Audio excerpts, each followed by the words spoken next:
দক্ষিণ ত্রিপুরা জেলার শান্তির বাজারে বর্তমান আইন শৃঙ্খলা পরিস্থিতির এক চরম বিপর্যয় দেখা দিয়েছে। রাতের অন্ধকারে একের পর এক দোকানে তালা ভেঙে লক্ষাধিক টাকার চুরি এখন চোরদের নিত্যদিনের রুটিনে পরিণত হয়েছে।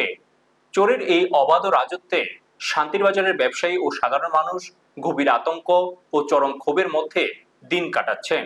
অথচ এই পুরো পরিস্থিতিতে শান্তিরবাজার থানার পুলিশ প্রশাসন এক প্রকার নীরব দর্শকের ভূমিকা পালন করছে বলে অভিযোগ উঠেছে। স্থানীয়দের বিস্ফোরক দাবি, পুলিশের নৈশকালীন টহলদারি এখন শুধু লোক দেখানো প্রহসনে করে পরিণত হয়েছে। কর্তব্যরত পুলিশ কর্মীরা বাজারের কোনায় কোনায় বসে কেবল সময় কাটাচ্ছেন, কিন্তু কাজের কাজ কিছুই হচ্ছে না। সম্প্রতি চুরির ঘটনা ঘটে বাজারের পাইকারি সবজি আড়তদার নারায়ণ দত্তের দোকান এবং স্থানীয় একটি ঐতিহ্যবাহী কালী মন্দিরে। অত্যন্ত উদ্বেগের বিষয় হলো, এই পবিত্র কালী মন্দিরে এর আগেও 5 থেকে 6 বার চুরির ঘটনা ঘটেছে।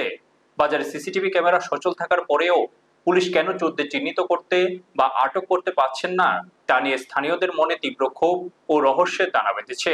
সিসিটিভি ফুটেজ থাকা সত্ত্বেও পুলিশের এই চরম ব্যর্থতা এবং উদাসীনতা নিয়ে এখন চারদিকে প্রশ্ন উঠছে। এই তীব্র অসন্তোষের পর শান্তিরবাজার থানার পুলিশ প্রশাসন কি সত্যি টনক নড়ে বসবে, নাকি এভাবেই চোরদের ছেড়ে দেওয়া হবে, এখন সেটাই দেখার। ব্যুরো রিপোর্ট, নিউজ তৎকাল 24।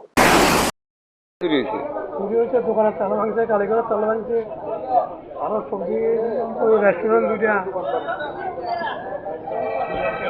পুলিশ আপনারা কি মনে করতেছেন, কি কারণে চুরি হইতেছে? চুরি হচ্ছে কি বল, খাদ্য মেলে চুরি করবো আর কি, চুরি চুরি করে আমরা কেন করি? পুলিশ প্রশাসনে কি পদক্ষেপ নেই? কিছু নেই, কোনো কিছু করেননি পুলিশেরা।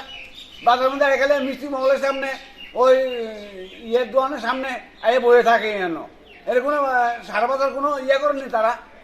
তারা সরকার ডিউটি করে, এরা কি করে তারা বাজারে সব কালী মন্দির শুরু হয়ে গেছে, সবজি বাজারে শুরু হয়ে গেছে, এমন কর্মকার দোকানে শুরু হয়ে গেছে। তাছাড়া কিতা করে শান্তির বাজারের মধ্যে কি কি প্রফেশন এটি তারা